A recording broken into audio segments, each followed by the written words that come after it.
بسم اللہ الرحمن الرحیم، السلام علیکم۔ آج کا ایسیڈو آن لائن کلاس کا سلسلہ چونکہ شروع ہوا ہے 2-3 ہفتوں سے، تو آج کا ہمارا ایسیڈو جو ہے وہ ہجرت کا معنی ہے اور ہجرت کا واقعہ شمالاً اور ہجرت کے اسباب اور نتائج ہے۔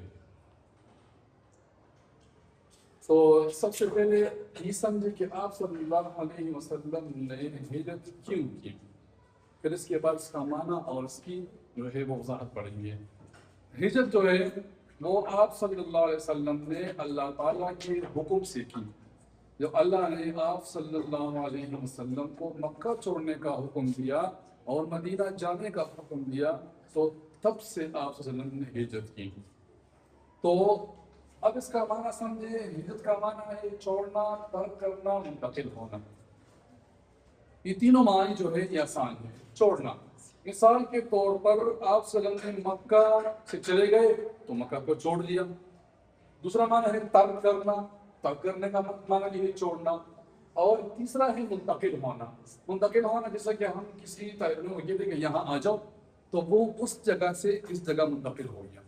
تو اس طرح ایک شہر سے دوسرے شہر منتقل ہونا، ایک گھر سے دوسرے گھر منتقل ہونا، ایک روم سے دوسرے روم منتقل ہونا، ایک جگہ سے دوسری جگہ منتقل ہونا، جانا، اس کو کہتے ہیں ہجرت۔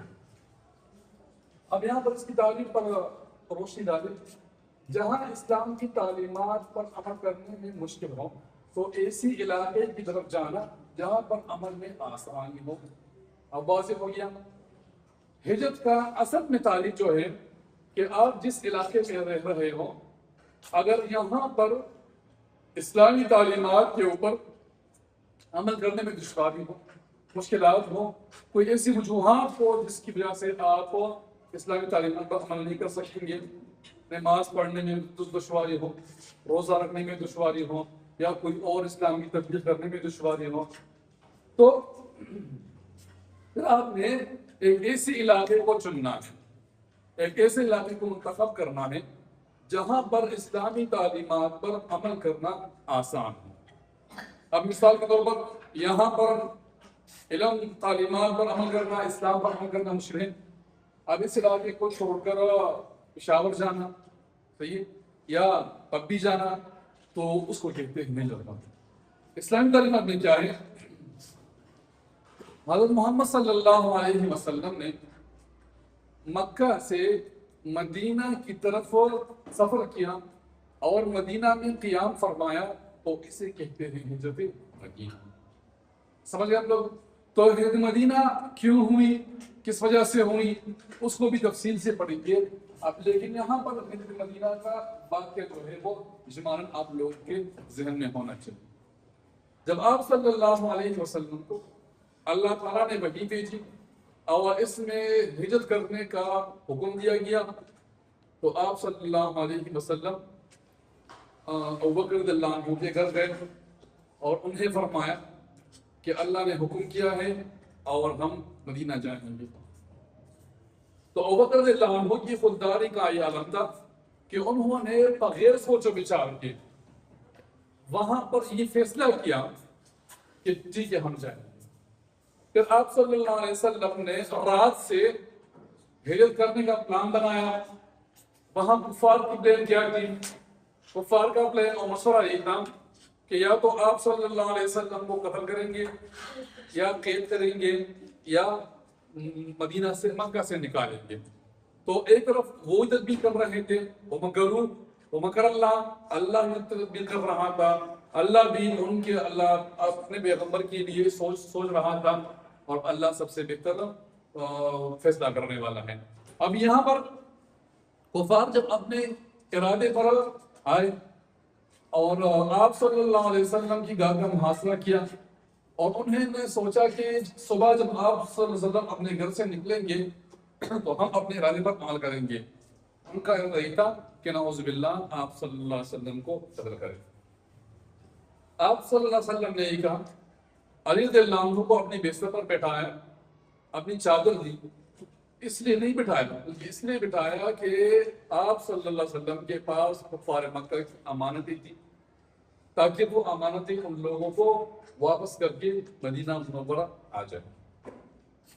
پھر جب آپ صلی اللہ علیہ وسلم گھر سے نکل رہے تھے تو ایک مٹھی بھر مٹی لی اور وہ گھر کے چاروں طرف پھینکی، تو اس مٹی کے پھینکنے سے جو کفار نے آپ صلی اللہ علیہ وسلم کے گھر کا محاصرہ کیا ہوا تھا تو وہ لوگوں کو کچھ نظر نہیں آیا۔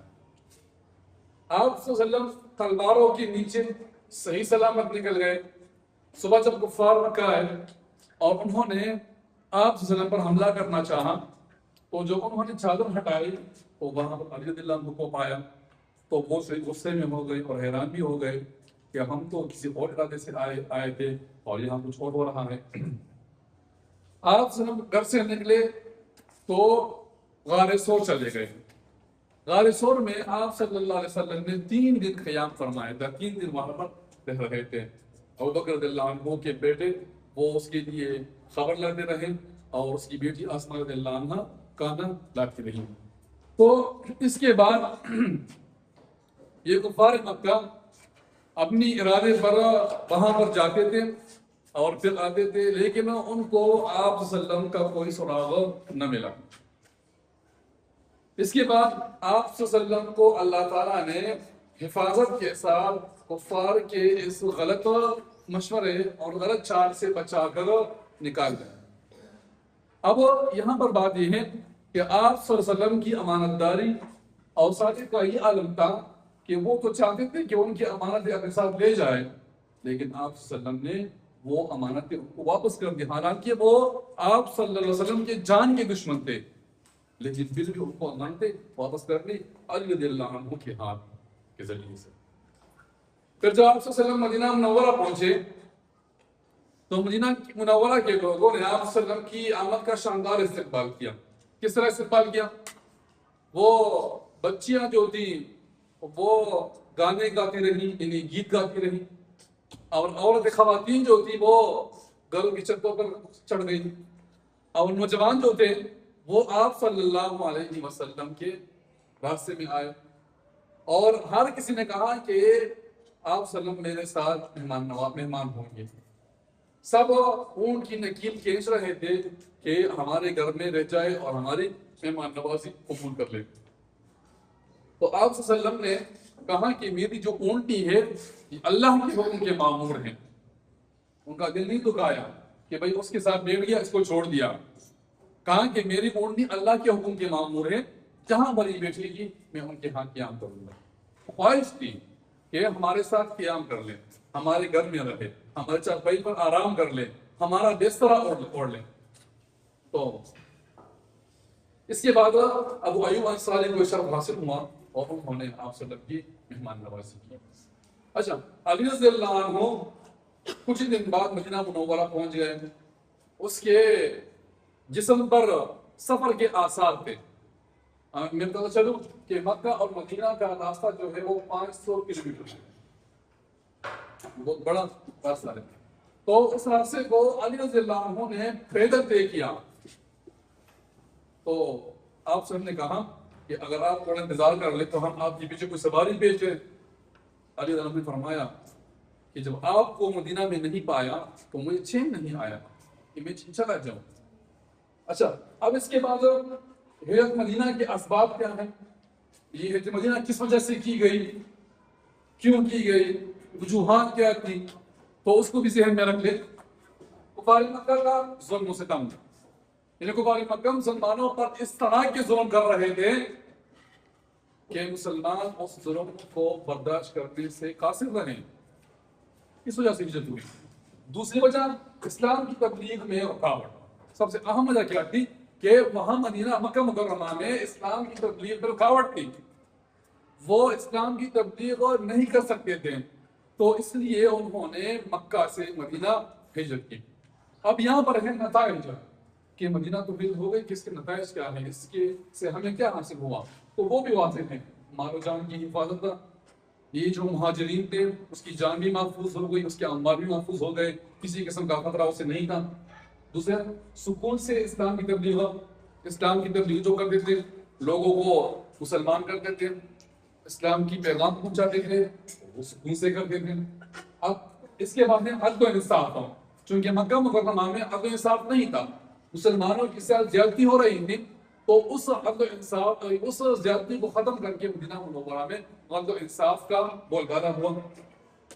اسلامی ریاست کی بنیاد وہاں پر مدینہ منورہ میں چونکہ مختلف قسم کے قبائل تھے اور وہاں پر مختلف قسم کی حکومتیں چل رہی تھی، یہودی قبائل تھے، وہ مسلمان قبائل پر ظلم ڈالتے رہے، ان کے درمیان دشمنی کرتے رہے، تو آپ صلی اللہ علیہ وسلم نے ان سب کو جمع کر دیا اور ان کے درمیان میں میثاق مدینہ فرمایا تاکہ یہ ایک دوسرے کے شر سے محفوظ رہے اور مدینہ منورہ جو ہے وہ ایک اسلامی ریاست کے تحت ایک مرکز بن جائے اور علمی مراکز ہو۔ وہاں پر مدینہ منورہ میں کافی سارے علمی مراکز مثل کہاں یعنی مراکز، مساجد وغیرہ، خانقاہ وغیرہ وہ بھی ہوتے ہیں۔ اب یہاں پر آپ صلی اللہ علیہ وسلم کی تعلیمات کا کام کیا تھا؟ لوگوں کو حکمت کے ساتھ تبلیغ کی طرف بلانا۔ اللہ نے فرمایا ادعو الی سبیل ربک بالحکمت والموعظۃ، یعنی لوگوں کو تبلیغ کی طرف بلانا ہے حکمت اور نصیحت کے ساتھ۔ یہ لوگوں کو اگر آپ نے اسلام کی طرف لانا ہے تو ان کے ساتھ زبردستی نہیں کرنی ہے، بہت ہی مؤثر انداز سے لوگوں کو اسلام کی طرف لانا ہے۔ اب یہاں پر ہمارے لیے کیا سبق ہے؟ سبق یہ ہے کہ اگر ہم کسی کو کوئی اچھی بات بتائیں تو وہ انتہائی اچھی طریقے سے بتائے، زبردستی کے ساتھ نہیں، اس کے پیچھے مذاق اڑانا نہیں ہے، بلکہ اس کو اللہ تعالیٰ کی بات، اس کو اللہ کی بات کو صحیح طریقے سے پہنچانا یہ ہمارا کردار ہے۔ تو آج کا سبق جو ہے یہ مدینہ کے بارے میں تھا اور شاید آپ لوگوں کو سمجھ آ گیا ہوگا، پھر بھی آپ لوگوں کو اجمالاً ہجرت کا معنی ہم نے بتایا، تاریخ پھر کی اور پھر اس کا واقعہ بتایا، اجمالاً نہیں تھوڑا سا واقعہ بتایا، اور پھر اس کے اسباب جو وجوہات تھی اور جو اس کے نتائج تھی وہ بیان فرمائی۔ تو انشاءاللہ اگلی ویڈیو میں آگے جائیں گے۔ السلام علیکم۔